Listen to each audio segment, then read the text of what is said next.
Hello friends, welcome to my channel. I'm Bernard. We're in the process of a lesson on the Haydn Violin Concerto First Movement, G major. And this will be part 3.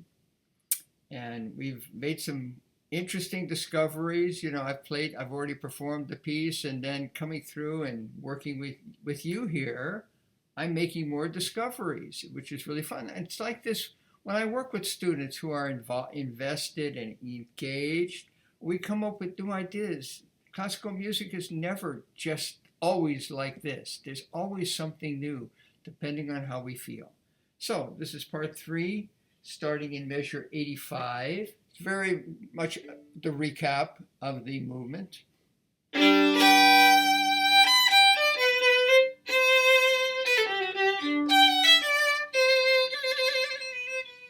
Okay, so far so good. It's exactly like the beginning, identical. Pretty much play it the same way. But now here's something new from Papa Haydn. Little accent. And of course, we taper it. We start with the forte, and then we drop back. And then it's kind of nice. I like on this. That's not so nice if you play spiccato. There's more substance when you do staccato. And here's our little rockets again. We talked about little rockets, where these little things going up with maybe an accent at the top. So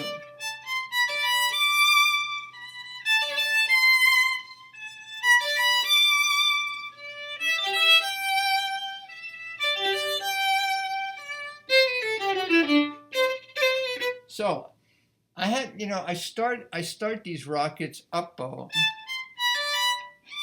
So I've got a forte on the down bow.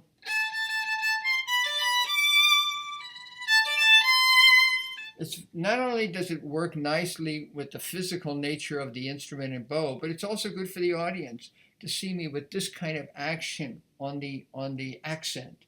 And then we gotta make up for that bow, since we're down bow here. As we come into 91, it's marked in my music 2 slurred, 1 separate. I slur 3.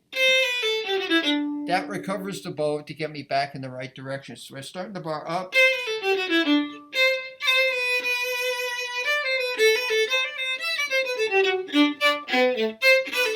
Good contrast, piano.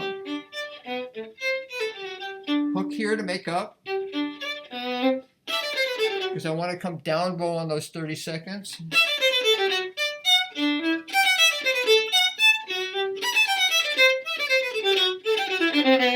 Now, there's a diminuendo marked in the music. For my spirit, I want to stay forte and have a subito piano for the contrast. I'm playing.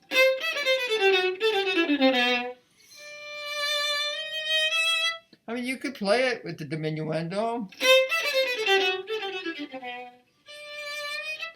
To me, it is more intensity if I keep the forte all the way through.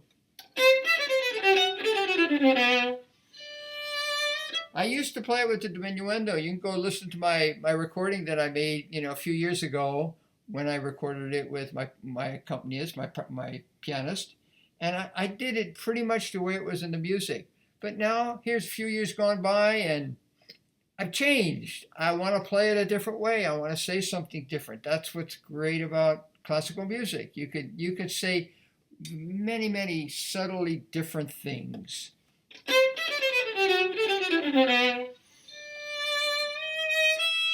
Now start the crescendo.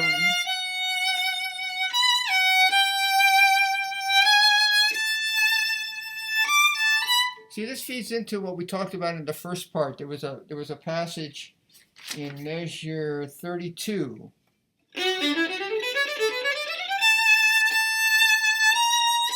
Same feeling. I don't let that first eighth be short there. I keep it sustained. Well, here we have the same thing in the second half, keeping these sustained.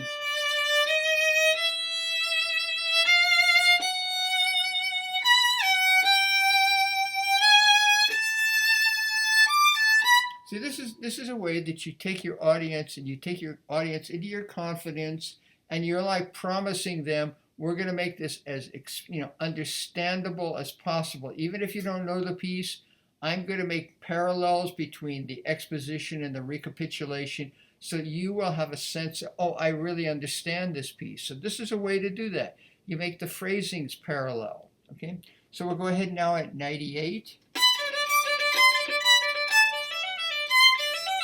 Subito piano again. And then we do the crescendo at the end of the second bar. So we've got the forte, piano with the crescendo at the end. Now I need more power, so I do two bows. At 100.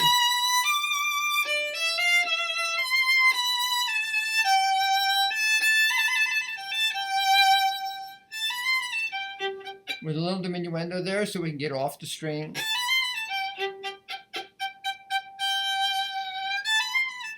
Now on.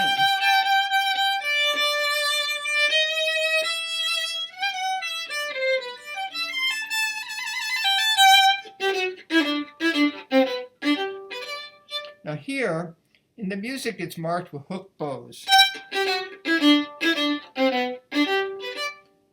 I like to do, it's sort of a generic term called a shuffle.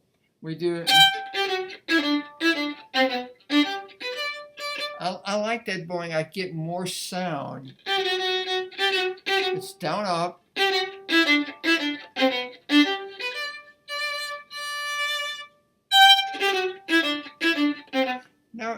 Now maybe it's called shoe shine. Maybe it's shoe shine bowing. I can't remember some of these things. So the bar before, I'll play 104.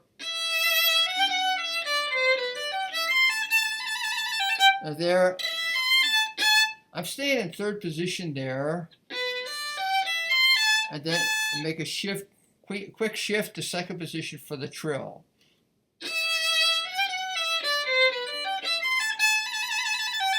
Now down to first position for the shoe shine. You can try it both ways. Try it both ways, see which one you like better. I just prefer this. I have a much more consistent sound and diminuendo. Be very careful of this one. 1 and 2 and 3.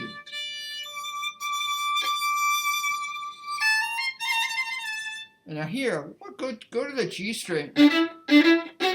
You can jump right to fourth position. That D's not hard to find.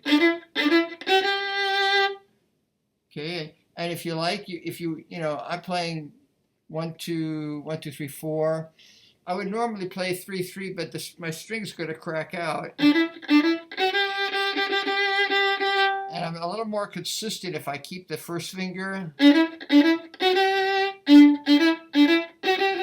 That's what happens when I have a new string. It takes maybe a week or two for the thing to break down enough that it'll let me really get into it. So I'm just staying in position. And I can't push too hard with the bow. And then you come off, you got 3/8, and then a little contrast. We've had this big, it's basically forte at 106.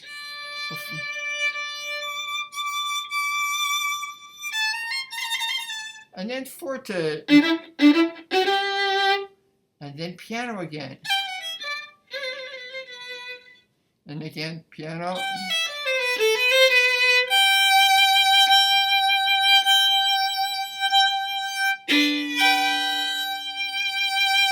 Okay, so I think I should probably stop at this point, and we'll have one more lesson on the cadenza, which is by Fernand Kuschler. He's a very, very good writer, and those of you who are playing out of the Barber series know he has a little concertino, which is a very nice piece written by him.